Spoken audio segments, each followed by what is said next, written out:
Selamat siang pemirsa, kali ini Anda bersama kami dalam rentang waktu beberapa menit ke depan untuk menyaksikan program acara talkshow yang dipersembahkan oleh kelas 12 IPSC.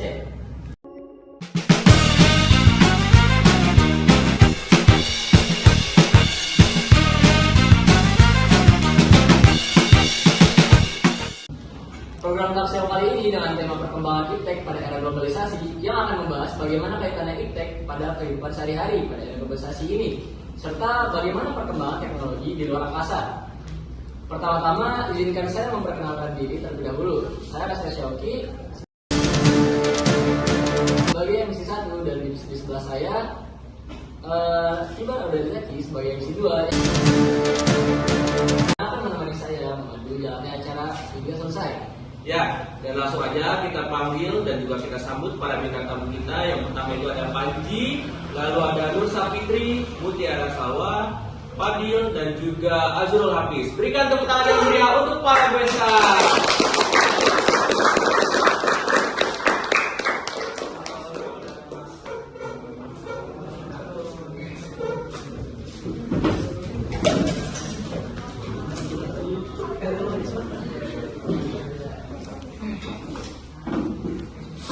Silakan langsung duduk aja.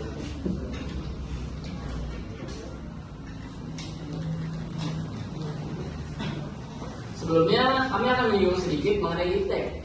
Sebelum membahas lebih dalam dengan bintang tamu kita, iptek menjadi bagian terpenting di dalam kemajuan dunia yang menyertai interaksi dengan masyarakat. Seiring berjalan dengan waktu, iptek kemudian menjadi semakin berkembang serta berdampak besar. Lalu, sebenarnya apa sih yang dimaksud dengan iptek menurut Anda para bintang tamu sekalian?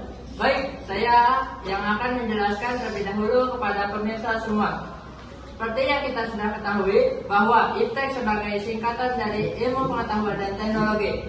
Iptek sangat berkembang pesat dalam kehidupan sehari-hari. Iptek juga sebagai ilmu yang mempelajari tentang perkembangan teknologi berdasarkan kepada pengetahuan. Iptek juga berjalan secara beriringan untuk membangun sebuah kemajuan dalam perkembangan global. Dengan kata lain, iptek mengikuti perkembangan zaman. Oke, terima kasih atas penjelasan Mas Panji. Nah, apakah bintang tamu lain ada yang ingin menambahkan sesuatu mengenai penjelasan yang barusan disampaikan oleh Mas Panji tadi? Saya menambahkan. Boleh, Ilmu pengetahuan juga jadi studi mengenai alam serta perilaku dunia fisik dengan alam dan melalui berbagai metode ilmiah.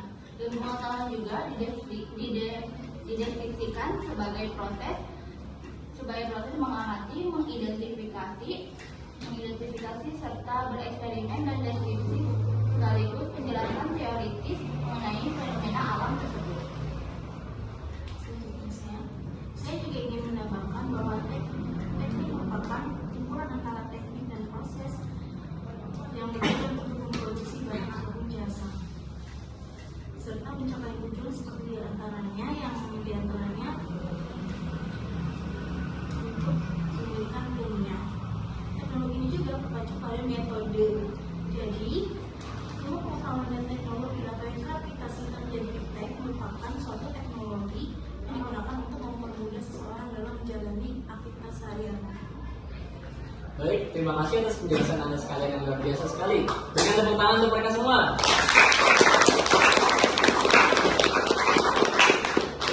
Dan langsung aja nih, kita lanjut pada sesi berikutnya. Dalam era globalisasi ini, tak dapat dipungkiri bahwa keberadaan iptek yang kian maju, kemudian membawa banyak sekali manfaat, perubahan, dan juga lain-lain pada dunia ini. Terdapat banyak sekali manfaat yang dapat kita dapat dari perkembangan teknologi dan juga iptek. Menurut para bintang tamu sekalian, apa sih yang Anda rasakan dengan kemajuan iptek dalam kehidupan sehari-hari? Oke pemirsa, yang pertama-tama tentunya iptek mempermudah seorang mendapatkan berbagai hal tentunya. Dan yang kedua, iptek juga membantu suatu penyelesaian manusia seperti mempermudah pekerjaan manusia dan waktu yang digunakan pun jauh lebih efisien. Dan itu iptek juga membuat kehidupan kita lebih maju serta mempermudah dan mengoptimalkan bisnis. Komunikasi pun jauh lebih efisien atau jauh lebih mudah dengan menggunakan iptek. Wah, ternyata banyak sekali ya manfaat iptek yang bisa kita rasakan dalam kehidupan sehari-hari, Ustaz. Betul sekali. Adapun iptek juga dapat mempengaruhi perkembangan teknologi, dan yang akan kita bahas selanjutnya ada perkembangan teknologi luar angkasa dan juga perkembangan teknologi informasi dan komunikasi. Sebelumnya ada yang pernah dengar istilah space race atau perlombaan antariksa? Dalam sejarah perkembangan teknologi luar angkasa, istilah ini begitu melekat pada dua negara besar di dunia, yaitu Amerika Serikat dan juga Rusia. Tapi penasaran gak sih gimana istilah ini bisa muncul? Penasaran dong, pastinya. Bagaimana kalau kita mendengar langsung penjelasan dari para tamu kita mengenai perlombaan antariksa ini? Jadi teman-teman, pada perlombaan antariksa ini itu terjadi dikarenakan adanya perang dingin. Perang dingin ini terjadi antara dua negara besar, yaitu Uni Soviet dan juga Amerika. Dan sekarang Uni Soviet sekarang sudah diganti dengan Rusia. Pada awalnya, pada tahun 1987, tepatnya pada 4 Oktober, ketika Uni Soviet berhasil meluncurkan roket pertamanya keluar angkasa, yaitu dinamakan Sputnik 1. Pada saat itu, seluruh dunia langsung tergempar ketika Uni Soviet berhasil meluncurkan roket pertamanya. Dan pada saat meluncur luar angkasa itu, terjadilah sebuah perang dingin antara Amerika dan Uni Soviet. Terima kasih. Amerika Serikat juga nggak mau kalah nih dari Uni Soviet. Amerika Serikat membentuk NASA dan meluncurkan Apollo 1 pada tanggal 31 Januari tahun 1998 yang bertugas sebagai pelacak radiasi. Itu betul sekali. Wah, hebat banget ya persaingan antara Uni Soviet dan juga Amerika Serikat. Kalau di Indonesia, kira-kira ada nggak sih peluncuran satelit seperti itu setelah negara-negara tersebut? Pastinya ada dong. Salah satunya yaitu peluncuran satelit pertama Indonesia yang diberi nama Palapa A1 pada tanggal 29 Juli 1976 yang diluncurkan di Amerika Serikat sana. Nah, bisa disimpulkan bahwa teknologi luar angkasa telah membawa manusia pada era baru penjelajahan. Di balik kemajuan tersebut, terdapat juga dampak positif dan negatif yang perlu diperhatikan. Mari kita telah beberapa aspek yang mungkin jarang disadari. Mungkin bisa disebutkan oleh bintang tamu kita yang lainnya. Silakan. Dampak positifnya saya ada yang pertama adalah kemajuan di bidang teknologi dan komunikasi. Kedua dalam bidang luar angkasa dan teknologi satelit juga dapat mempermudah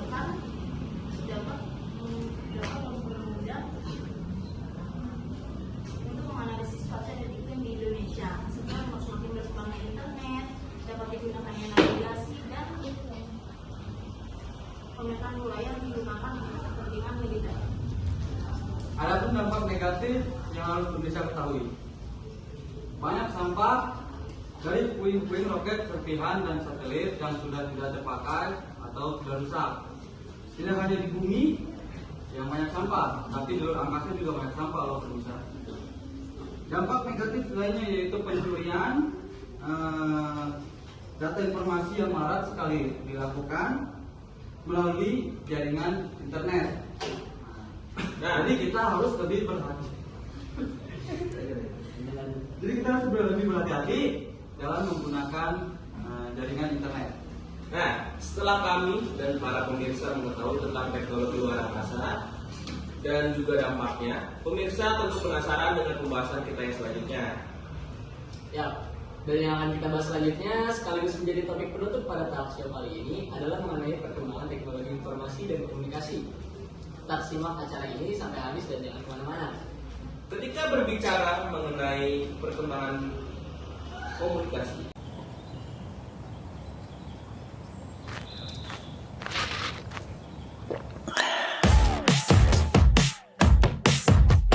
Hanging out, it's my summer, got my crowd. Hear us holler, we got a little bit of feel good now. It's my thing, the thing. All I wanna do,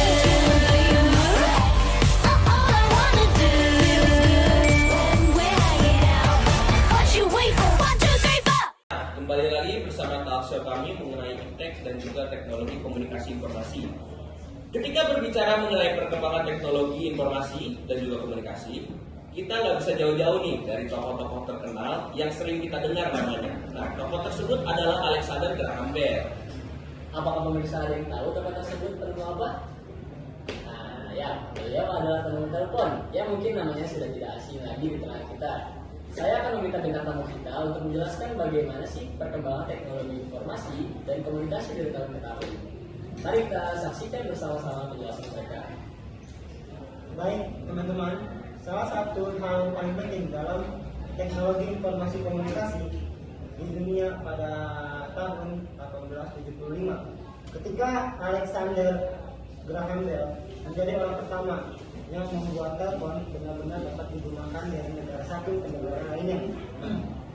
Dengan adanya penemuan itu membuat negara satu dengan satunya lainnya itu bisa berkomunikasi tanpa adanya pertemuan. Setelah telepon, muncullah radio pada tahun 1895. Dan radio pertama menggunakan sinyal analog yang digunakan oleh para pelaut. Selanjutnya ada penciptaan televisi pada tahun 1984 oleh pelaut di asal Jerman. Namun televisi tersebut baru saja dijual, bisa dijual ke negara lainnya pertama kali pada tahun 1920. Wah, sepertinya seru banget nih penjelasan dari Mas Ajrul. Oke, setelah itu pemirsa, sekalian ada yang bisa menebak gak nih teknologi dari bintang tamu kita benar atau tidaknya nih penjelasannya? Kalau saya boleh bertebak sih sepertinya komputer. Tapi mari kita mendengar langsung jawaban sekaligus penjelasan dari bintang tamu kita, benar atau tidaknya. Ya, benar sekali pemirsa. Teknologi yang selanjutnya adalah komputer. Penciptaan komputer pertama kali dikenalkan oleh Angkatan Bersenjata Amerika Serikat pada tahun 1945. Komputer pertama tersebut dinamakan Electronical Numerical Integrator atau ENIAC. Tentu saja tujuannya untuk kepentingan militer. Nah, setelah komputer, sekarang lanjut ke penemuan internet atau interconnection networking oleh Departemen Pertahanan Amerika Serikat pada tahun 1969. Nama internet tersebut adalah ARPANET. Sepertinya kita perlu berterima kasih ya kepada orang yang telah menciptakan penemuan tersebut. Karena apa? Karena mereka berbakat sekali dan juga sangat kita. Kita bisa merasakan teknologi itu dalam kehidupan sehari-hari. Oke, lanjut lagi yuk. Masih belum selesai nih. Selanjutnya kita bahas tentang awal mula kemunculan sosial media. Saya akan menjelaskan. Jadi, sosial media muncul pada tahun 1995 dengan berbasis website yang bernama GeoCities. Apakah pemirsa sekalian sudah menggunakan sosial media dengan bijak? Saya harap sih sudah ya, karena kalau tidak ini bisa bahaya banget. Berbagai temuan dan juga inovasi pada teknologi komunikasi telah membawa kita semua ke peradaban baru dalam era digital yang sangat modern nih. Menjadikan teknologi komunikasi tidak pernah pemirsa bayangkan sebelumnya. Namun begitu, terdapat beberapa dampak negatif dan juga positif lainnya nih, yang juga membayangi perkembangan teknologi komunikasi yang kita ada sekarang. Menurut bintang tamu sekalian, dampak apa saja yang bisa dirasakan dari perkembangan teknologi komunikasi ini? Kalau dilihat dari dampak positifnya sih itu tuh bisa buat tingkatin mutu dan kualitas pendidikan, sama bisa juga buat nambah wawasan serta pengetahuan kita karena adanya perkembangan teknologi informasi. Sama satu lagi itu tuh bisa buat menyebarluaskan informasi kepada orang lain secara cepat. Betul sekali, namun kita juga harus hati-hati dalam menggunakan informasi dan komunikasi karena ada dampak negatifnya loh pemirsa. Seperti pertama adalah dapat mengubah pola pikir seseorang dan dapat mengubah kecenderungan antisosial. Selain itu dapat menyebabkan jenis data baru seperti prioritasnya akun sosial media kita dan kemana data informasi penting melalui. Oke, sebelum kita bertanya kepada para guest, ini udah pada lesu banget ya mukanya. Jadi boleh silakan minum dulu minuman yang udah kita sediakan. Kita di sini nggak disponsori siapapun, jadi sebelum kita lanjut ke pertanyaan sebelumnya. Boleh silakan, Mas Ajrul boleh silakan. Jangan tumpah ya. Boleh habis. Boleh silakan. Bisa pulang boleh? Boleh. Wah, enak banget. Oke, para guestar kita, para bintang tamu kita udah sering lagi nih wajah-wajah cerianya udah kembali. Kita lanjut lagi ya. Boleh sambil ketawa sih. Ya, lalu apakah ada cara untuk mengantisipasi hal-hal yang tidak diinginkan tersebut? Lanjutkan pertanyaan yang sebelumnya. Tentunya ada, intinya kita harus bisa bijaksana aja sih. Jangan menyebarluaskan informasi pribadi kita dengan mudah, karena bisa saja orang negatif di luar sana menggunakan informasi atau data-data penting kita untuk hal-hal yang tidak diinginkan. Nah, pemirsa, kita udah tahu nih bagaimana mengantisipasi hal-hal yang tidak diinginkan dalam menggunakan teknologi informasi komunikasi. Jadi kita harus lebih bijaksana dan berhati-hati agar hal tersebut tidak terjadi pada kita semua. Oke, pemirsa, tidak terasa sudah sekian menit Anda bersama kami dalam acara talk show ini. Terima kasih kepada para bintang tamu dan juga Mas Panji, Mbak Fitri, Mbak Mutiara, Mas Fadil dan juga Mas Fadil yang sudah mau datang hari ini dan juga maaf merepotkan. Terima kasih telah menjelaskan kepada kita semua mengenai iptek di era globalisasi ini. Semoga apa yang mereka sampaikan bisa bermanfaat bagi pemirsa sekalian. Kami selaku pembawa acara pamit undur diri. Terima kasih atas perhatian